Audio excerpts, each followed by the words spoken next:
Hello my dears, ഇത്തവണ തിരുപ്പതിയിലോട്ടാണ് ഞാനീ പോകുന്നത്. എനിക്ക് തോന്നുന്നു ഈ വീഡിയോ കാണുന്ന എല്ലാവർക്കും തന്നെ തിരുപ്പതിയിൽ പോകാനും പോയിട്ടുള്ളവർക്ക് ഇനിയും പോകാനുമുള്ള ആഗ്രഹം ഉണ്ടാവും അല്ലേ. ഞാൻ ഇത്തവണ ബാംഗ്ലൂരിൽ നിന്നാണ് പോകുന്നത്. ഇതിപ്പോൾ ഞാൻ സ്റ്റേ ചെയ്യുന്ന സ്ഥലത്തുനിന്ന് യശ്വന്ത്പൂർ ബസ് സ്റ്റേഷനിലോട്ട് പോകുന്നതാണ് ഈ കണ്ടുകൊണ്ടിരിക്കുന്നത്. BMTCയുടെ പാക്കേജ് എടുത്തിട്ടാണ് പോയത്. അതാകുമ്പോൾ നമുക്ക് പ്രത്യേകിച്ചൊന്നും അറിയേണ്ട കാര്യമില്ലല്ലോ. അപ്പോൾ യശ്വന്ത്പൂർ ബസ് സ്റ്റേഷനിലെത്തി. നമ്മളുടെ BMTCയുടെ പാക്കേജ് എടുത്ത ആൾക്കാരാണ് ഇരിക്കുന്നത്. അത് എല്ലാവരും തിരുപ്പതിയിലോട്ടല്ല, ഈ പേപ്പറിൽ കാണുന്ന എല്ലാ സ്ഥലവും പാക്കേജാണ്. അപ്പോൾ പല പല പാക്കേജിലുള്ള ആൾക്കാരാണ് അവിടെ ഇരിക്കുന്നത്. അത് കഴിഞ്ഞ് എൻ്റെ ബസ് നമ്പർ വിളിച്ചു പറഞ്ഞു. ഞാൻ ബസ്സിൻ്റെ അടുത്തെത്തി. പതുക്കെ കയറുകയാണ്. കുറേ ആൾക്കാരുണ്ടായിരുന്നു കേട്ടോ, ഒരു സീറ്റ് പോലും വേക്കൻ്റ് അല്ലായിരുന്നു. അങ്ങനെ ഞാൻ വളരെ എക്സൈറ്റഡ് ആയിട്ടാണ് കയറുന്നത്. കാരണം തിരുപ്പതിയിൽ പോകാനുള്ള എൻ്റെ ആഗ്രഹം തുടങ്ങിയിട്ട് കുറേ വർഷമായി. അതിനൊരു കഥയുണ്ട് ആക്ച്വലി, ഞാൻ കുറച്ചുകൂടെ കഴിഞ്ഞിട്ട് പറയാം. അങ്ങനെ ഞാൻ എൻ്റെ സ്ഥലമൊക്കെ കണ്ടുപിടിച്ചു. ഞാൻ അവിടെ ഇരുന്നു. പതുക്കെ എന്താ പറയുക, റിലാക്സ്ഡ് ആയതിൻ്റെ ഫോട്ടോയാണിത്. ഓക്കെ, അങ്ങനെ വണ്ടി പോയി. കുറച്ച് കഴിഞ്ഞപ്പം ഞങ്ങളെ റെസ്റ്റോറൻറ്റൊക്കെ ഒരു സ്ഥലത്ത് നിർത്തി. ഞാനൊന്നും കഴിച്ചില്ല, പക്ഷെ ഞാൻ അവിടേക്ക് ഇറങ്ങി നടന്ന് കണ്ടു. നല്ല ഭംഗിയില്ലേ. അങ്ങനെ അത് കഴിഞ്ഞ് തിരിച്ച് ബസ്സിൽ കയറി. കുറച്ച് കഴിഞ്ഞ് ബസ് പോയി. അത് കഴിഞ്ഞപ്പം രാത്രി ഒരു 2 മണിയൊക്കെ ആയപ്പം ഞങ്ങളുടെ ഹോട്ടലിലെത്തി. അപ്പോൾ ഈ ചേട്ടൻ ഹിന്ദിയിൽ വിളിച്ച് പറയുന്ന കാര്യം ഇത്രേ ഉള്ളൂ: 1 മണിക്കൂർ തരും. ഒരു റൂമിൽ 3 പേരായിരിക്കും. പെണ്ണുങ്ങൾ സാരിയോ ചുരിദാറോ ഇടുക, ചേട്ടന്മാർ ധോത്തി മാത്രം ഇടുക. അപ്പം ഇതൊക്കെ കമ്പൽസറിയാണ്. അതുകൊണ്ട് പെട്ടെന്ന് തന്നെ വരണം എന്നൊക്കെയാണ് പറയുന്നത്. പക്ഷേ 1 മണിക്കൂർ കൂടുതൽ തന്നു എന്ന് തോന്നുന്നു. അതായത് ഒരു 1.5 മണിക്കൂറൊക്കെ തന്നിട്ടുണ്ട്. അതുപോലെ തന്നെ ഞങ്ങൾക്ക് 2 പേർക്കായിരുന്നു ഒരു റൂം തന്നെ. അതായത് എൻ്റെ ബസ്സിൽ എൻ്റെ അടുത്തിരുന്ന ചേച്ചിയും സോളോ ആയിരുന്നു. പുള്ളിക്കാരിയും കർണാടകക്കാരിയാണ്. തിരക്കി വന്നപ്പോൾ ഞങ്ങൾ താമസിക്കുന്നതൊക്കെ ഏകദേശം അടുത്തും കൂടെ. അങ്ങനെ ഞങ്ങൾ ഭയങ്കര കൂട്ടായി. പുള്ളിക്കാരി എന്നെ പേരാണ് ഞാൻ വിളിക്കുന്നത്, പക്ഷേ ഇപ്പം ഞാൻ ചേച്ചി എന്ന് സംഭവം ചെയ്യുന്നതേ ഉള്ളൂ. പുള്ളിക്കാരി കന്നഡക്കാരിയാണ്. അത് എനിക്കും പുള്ളിക്കാരിക്കും കൂടാണ് ഒരു റൂം കിട്ടിയത്.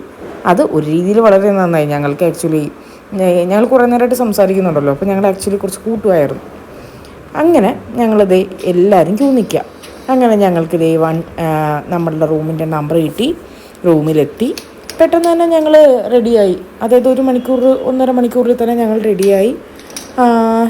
ഈ പറഞ്ഞോളൂ, ചേച്ചി സാരിയായിരുന്നു, ഞാനൊരു ചുരിദാറ് പോലത്തൊരു സംഭവമായിരുന്നു. അങ്ങനെ പെട്ടെന്ന് തന്നെ റെഡിയായി. ഞങ്ങൾ നേരെ പോകുന്നത് എങ്ങോട്ടാണെന്നറിയോ? പത്മാവതി ക്ഷേത്രത്തിലോട്ടാണ്. പത്മാവതി ക്ഷേത്രത്തിൻ്റെ അകത്തോട്ട് നമുക്ക് ഫോട്ടോ ഒന്നും എടുക്കാൻ പറ്റില്ല.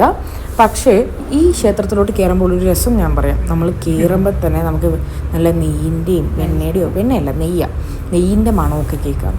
നമുക്ക് കൊതി വരും. ആ രാത്രി 2-3 മണിക്ക് നമുക്കിതൊക്കെ കേൾക്കുമ്പോൾ ലഡു കഴിക്കാനൊക്കെ തോന്നും. ഇതാ കാണുന്ന അമ്പലമാണ്. അങ്ങനെ അത് കഴിഞ്ഞു. ഞങ്ങൾ അവിടുന്ന് ലഡു ഒക്കെ വാങ്ങിച്ചു കേട്ടോ, നല്ല രസമായിരുന്നു. എന്നിട്ട് പിന്നെ തിരിച്ച് ഞങ്ങൾ ഡ്രസ്സ് മാറിയ ഹോട്ടലിൽ തന്നെ എത്തുന്നു. അവിടെയാണ് ഞങ്ങൾക്ക് ബ്രേക്ക്ഫാസ്റ്റ് അറേഞ്ച് ചെയ്തേക്കുന്നത്. അതൊരു ബൊഫേ പോലെയായിരുന്നു. ഞാൻ ഈ വീഡിയോ എടുത്തുകൊണ്ട് നടക്കുന്ന കണ്ടിട്ട് ആൾക്കാരൊക്കെ എന്നെ നോക്കുക, ഇത് എന്താണ് സംഭവം എന്ന രീതിയിൽ. ഞാൻ പിന്നെ കാണുന്നവർക്ക് ചിരിച്ച് കാണിച്ച് നൈസായിട്ടൊക്കെ പോയി. ഞാൻ മാത്രമായിരുന്നു മലയാളി. ഇതാണ് ഫുഡ്. നല്ല ഫുഡായിരുന്നു, കുഴപ്പമൊന്നുമില്ലായിരുന്നു. അങ്ങനെ ഭയങ്കരമായി സൂപ്പറാണെന്നൊന്നുമല്ല, നല്ല കുഴപ്പമൊന്നുമില്ല. ഒരു സ്ഥലം കഴിയുമ്പം ആന്ധ്രാപ്രദേശിൻ്റെ വണ്ടികൾ മാത്രമേ കടത്തി വിടുകയുള്ളൂ. അപ്പം നമ്മൾ നമ്മുടെ ബസ് മാറി നമ്മുടെ BMTCയുടെ ആൾക്കാർ തന്നെ അറേഞ്ച് ചെയ്തിട്ടുള്ള ആന്ധ്രാപ്രദേശിൻ്റെ ഒരു വണ്ടിയിൽ കയറും. അങ്ങനെ കയറി ഞാനൊരു സൈഡ് സീറ്റൊക്കെ നൈസായിട്ട് പിടിച്ച് ഇതൊക്കെ കണ്ട് പതുക്കെ ഇരുന്ന് റിലാക്സ് ചെയ്ത് കുറച്ച് കാര്യങ്ങളൊക്കെ അയവർക്കാണ്. അതായത് ഞാൻ എങ്ങനെയാണ് തിരുപ്പതിയിൽ എൻ്റെ ഒരു ആഗ്രഹം തുടങ്ങിയതെന്നൊക്കെ. അതായത് ഞാൻ സ്കൂളിൽ പഠിക്കുന്ന സമയത്ത് എനിക്കൊരു ബെസ്റ്റ് ഫ്രണ്ട് ഉണ്ടായിരുന്നു. ആളുടെ പേര് ദൃശ്യ എന്നാണ്. ആളും അച്ഛനും അമ്മയും മിക്കപ്പോഴും തന്നെ തിരുപ്പതിയിൽ പോകാറുണ്ട്. അപ്പോൾ ദൃശ്യയുടെ തിരുപ്പതിയിൽ പോയ കഥകളും അവിടെ പോയി നടന്ന കുറേ കാര്യങ്ങളും ആളുടെ ലൈഫിൽ വന്ന മാറ്റങ്ങളും ഇതെല്ലാം കൊച്ചിലേ തൊട്ട് തിരുപ്പതിയിൽ പോകാനായിട്ട് എൻ്റെ ഉള്ളിൽ ഒരുപാട് ആഗ്രഹങ്ങൾ ഉണ്ടാക്കിയിട്ടുണ്ടായിരുന്നു. പക്ഷെ പോകാൻ പറ്റിയില്ല. അത് കഴിഞ്ഞ് കുറേ നാൾ കഴിഞ്ഞപ്പം എൻ്റെ ലൈഫിൽ വളരെ ഡിഫിക്കൽട്ടായിട്ടൊരു സിറ്റുവേഷൻ ഉണ്ടായിട്ടുണ്ടായിരുന്നു. അപ്പോൾ ആ ടൈമിൽ ഞാൻ ദൃശ്യയുടെ അമ്മേനെ കാണാൻ പോയപ്പം ദൃശ്യയുടെ അമ്മയ്ക്കൊരു പൂജ ചെയ്യുന്ന തിരുപ്പതി ഭഗവാന്റെ ഒക്കെ ഇത് വെച്ചിട്ടുള്ള ഒരു സ്ഥലമുണ്ട്. അപ്പം ഞങ്ങൾ കൊച്ചിലേക്ക് പോകാൻ നേരത്ത് ഞങ്ങളുടെ പോയി ഇന്ന് ഭയങ്കര അത്ഭുതത്തോടു കൂടി അത് കാണുകയൊക്കെ ചെയ്യുമായിരുന്നു. അപ്പം ആൻറ്റി പൂജയൊക്കെ ചെയ്യും. അപ്പോൾ ആൻറ്റിയോട് എനിക്ക് ആൻറ്റിയുടെ പൂജ ഒന്ന് അറ്റൻഡ് ചെയ്യണം എന്ന് പറഞ്ഞിട്ടാണ് ഞാൻ ചെല്ലുന്നത്. അപ്പോൾ ആൻറ്റി പൂജയൊക്കെ കഴിഞ്ഞപ്പം എന്നെ ഒരു പൈസ എടുത്തിങ്ങനെ ഒഴിഞ്ഞ് പൈസ ഇടുന്ന സ്ഥലത്തിട്ടിട്ട് എൻ്റെ അടുത്ത് പറഞ്ഞു, നിന്നെ തിരുപ്പതി ഭഗവാൻ നോക്കിക്കോളും എന്ന് പറഞ്ഞു. അപ്പോൾ അന്ന് തൊട്ട് എൻ്റെ മനസ്സിലുണ്ട് തിരുപ്പതിക്ക് പോകണം എന്നുള്ളത്. പക്ഷേ ഇന്ന് എങ്ങനെ എപ്പം ഇതൊന്നും എനിക്കറിയില്ല. ആരോട് ചോദിക്കുമ്പോൾ എല്ലാവരും പറയുമല്ലോ 3 മാസം മുമ്പ് 4 മാസം മുമ്പൊക്കെ ടിക്കറ്റ് എടുത്തു പോകും. ഇതിപ്പോൾ ഞാൻ പോകാൻ ആഗ്രഹിച്ചിരുന്നപ്പോഴാണ് എൻ്റെ ഒരു കസിൻ പറയുന്നത് ഇങ്ങനെ ഒരു BMTCയുടെ പാക്കേജ് ഉണ്ട്, പക്ഷെ നേരത്തെ ബുക്ക് ചെയ്യണം എന്ന് പറഞ്ഞു. ഞാൻ വെറുതെ ഈ പോകുന്നേരം ഒരാഴ്ച മുമ്പ് വെറുതെ ഒന്ന് BMTCയുടെ സൈറ്റ് നോക്കിയപ്പോൾ അപ്പം സീറ്റ് ഉണ്ട്, ഞാൻ അപ്പം ബുക്ക് ചെയ്തു. അങ്ങനെ ഞാൻ പോവുക. ഭയങ്കര അത്ഭുതമാണ്, കേൾക്കുന്ന എല്ലാവർക്കും അത്ഭുതമായിരുന്നു. അങ്ങനെ അവസാനം ഞാൻ എൻ്റെ ഡ്രീം കം ട്രൂ എന്നൊക്കെ പറയുന്നത് പോലെ എത്തി. ഇവിടെ ഇറങ്ങി ഞങ്ങളുടെ കണ്ടക്ടർ ഞങ്ങളെ കൊണ്ടുപോയി ഫോണൊക്കെ വെപ്പിച്ചു. അണ്ട് പുള്ളി ഞങ്ങൾ കറക്റ്റായിട്ട് ഡയറക്റ്റ് ചെയ്തു, നന്നായിട്ട് തൊടുത്തു, ലഡു വാങ്ങിച്ചു. തിരിച്ച് ബസ്സിൽ ആന്ധ്രാപ്രദേശ് ബസ്സിൽ പകുതി വന്നു, ബാക്കി ബസ് നമ്മുടെ ബസ്സിൽ കയറി. അങ്ങനെ രാത്രി എത്തി.